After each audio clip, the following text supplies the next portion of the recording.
రేవంత్ రెడ్డి సహా మంత్రులపై BRS MLA పాడి కౌశిక్ చేసిన వ్యాఖ్యలకు నిరసనగా కాంగ్రెస్ పార్టీ ఆందోళన చేపట్టింది. అందులో భాగంగా తెలంగాణ భవన్ను ముట్టడించడానికి యత్నించారు. కాంగ్రెస్ కార్యకర్తలు పెద్ద ఎత్తున నిరసన తెలుపుతూ తెలంగాణ భవన్లోకి దూసుకెళ్లడానికి ప్రయత్నించారు. పోలీసులు ఆందోళనకారులను అడ్డుకున్నారు. అనంతరం కాంగ్రెస్ కార్యకర్తల్ని చెదరగొట్టి పలువురిని అదుపులోకి తీసుకున్నారు.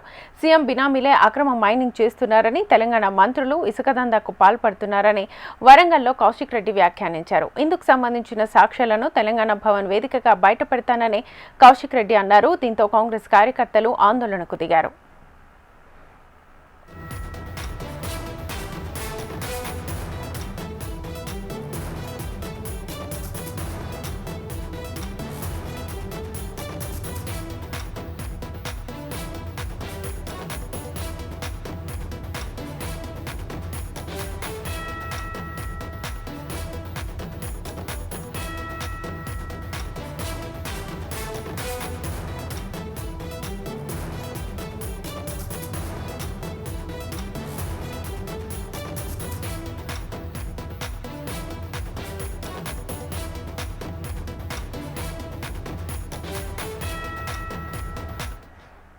సీఎం రేవంత్ రెడ్డి సహా మంత్రులపై బీఆర్ఎస్ ఎమ్మెల్యే పాడి కౌశిక్ చేసిన వ్యాఖ్యలకు నిరసనగా కాంగ్రెస్ పార్టీ ఆందోళన చేపట్టింది.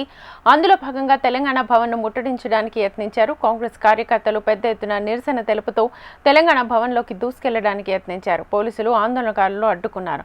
అనంతరం కాంగ్రెస్ కార్యకర్తల్ని చెదరగొట్టి పలువురిని అదుపులోకి తీసుకున్నారు. సీఎం బినామీలే అక్రమ మైనింగ్ చేస్తున్నారని, తెలంగాణ మంత్రులు ఇసుక దందాకు పాల్పడుతున్నారని వరంగల్లో కౌశిక్ రెడ్డి వ్యాఖ్యానించారు. ఇందుకు సంబంధించిన సాక్ష్యాలను తెలంగాణ భవన్ వేదికగా బయటపెడతానని కౌశిక్ రెడ్డి అన్నారు. దీంతో కాంగ్రెస్ కార్యకర్తలు ఆందోళనకు దిగారు.